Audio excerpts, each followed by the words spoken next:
జనగామలో మంత్రి సీతక్క పర్యటనలో ఘర్షణ చోటు చేసుకుంది. మంత్రి సీతక్కతో కలిసి ఎమ్మెల్యే పల్లా రాజేశ్వరరెడ్డి పలు అభివృద్ధి కార్యక్రమాల్లో పాల్గొంటున్నారు.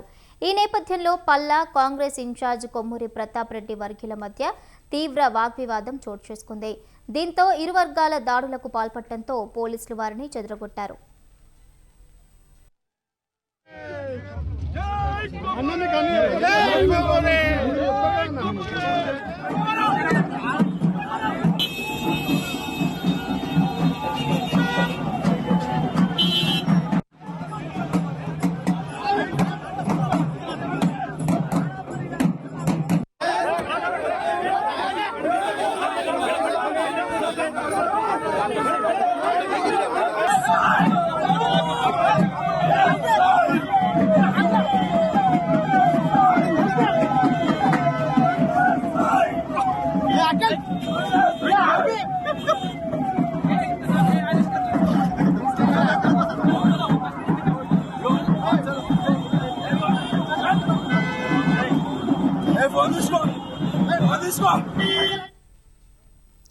జనగామలో మంత్రి సీతక్క పర్యటనలో ఘర్షణ చోటు చేసుకుంది. మంత్రి సీతక్కతో కలిసి ఎమ్మెల్యే పల్లా రాజేశ్వరరెడ్డి పలు అభివృద్ధి కార్యక్రమాల్లో పాల్గొంటున్నారు. ఈ నేపథ్యంలో పల్లా, కాంగ్రెస్ ఇన్ఛార్జ్ కొమ్మూరి ప్రతాప్ రెడ్డి వర్గీయుల మధ్య తీవ్ర వాగ్వివాదం చోటు చేసుకుంది. దీంతో ఇరు వర్గాలు దాడులకు పాల్పడటంతో పోలీసులు వారిని చెదరగొట్టారు.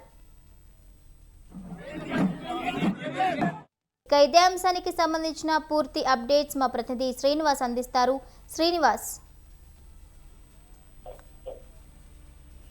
భవాని, ఏదైతే జనగామ జిల్లాలో టీఆర్ఎస్ అండ్ కాంగ్రెస్ పార్టీ మధ్యలో తీవ్రమైన తోపులాట అయితే చేసుకోవడం జరిగింది. రాష్ట్ర మంత్రి సీతక్క అక్కడ పర్యటనలో భాగంగా జనగామ ఎమ్మెల్యే పల్లా రాజరెడ్డి అంచెల వర్గం ఏదైతే ప్రోటోకాల్ లో ఎమ్మెల్యేని అనుమతించలేదని చెప్పేసి అయితే వాళ్ళ వర్గం అయితే తీవ్రమైన ఆవేదన చెందుతూ కాంగ్రెస్ పార్టీ వారి మధ్యన పూర్తి తోపులాట అయితే మొదలడని చెప్పుకోవచ్చు.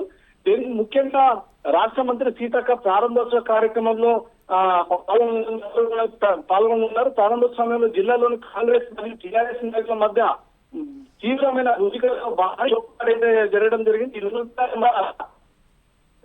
మధ్యలో పోలీసులు అరంగేటం చేసి ఈ రెండు కాంగ్రెస్ పార్టీ టీఆర్ఎస్ పార్టీ ఇద్దరిని కూడా ప్రయత్నం అయితే ఆ స్థానిక ఎస్పీ అయితే తన సిబ్బందిని పంపించి వెంటనే చెదురుముదురుగా గట్టిగా అటు ఇటు పంపించడం జరిగింది. కాంగ్రెస్ మరియు బీఆర్ఎస్ శ్రేణులు ఇరువై ఒకరిపడ్డారు.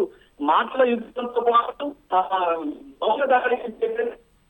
ముందుకు వస్తున్న సీతక్కని ఆ గన్మెన్ మాత్రం సేవ్ ప్లేస్ లో తరలించడం జరిగింది. అదే బీఆర్ఎస్ ఎమ్మెల్యే పల్లా రాజేశ్వరరెడ్డి మాత్రం తీవ్ర అసహనం వెల్లబుచ్చారు. ఏదైతే ఈ ప్రాంతానికి ఎమ్మెల్యేని, స్థానికంగా నేను ఉన్న వ్యక్తిని చేయకుండా ప్రోటోకాల్ రూపం నన్ను పిలవకుండా మీరు ఎట్లా ఒప్పుకోనికి వస్తారని చెప్పేసి అయితే ఆయన తీవ్రంగా కాంగ్రెస్ పార్టీ ప్రభుత్వంపై కానీ కాంగ్రెస్ పార్టీ మీద కూడా తీవ్ర అసహనం వ్యక్తం చేయడం జరిగింది. Bhavan, right, thank you Srinivas, thank you for the updates.